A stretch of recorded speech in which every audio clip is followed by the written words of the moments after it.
In this tutorial, I will show you how to install a roller blind inside the reveal.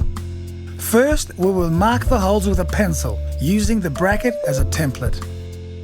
Make sure that there is a clearance of 60 mils from the front of the bracket to the window. This is the required spacing for the roller blind to fit. Next, drill a pilot hole to prevent the timber from splitting. Now, fasten the screws.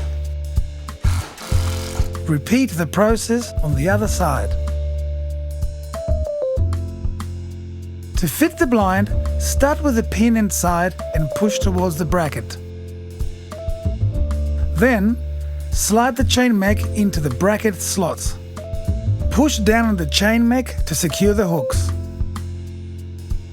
To avoid the blind from over-rotating, place the plastic ball stops on your desired top limit and bottom limit. Lastly, secure the chain with a child safety. This is a legal requirement to avoid children from choking. Make sure to allow some slack for the ball stops to fit through.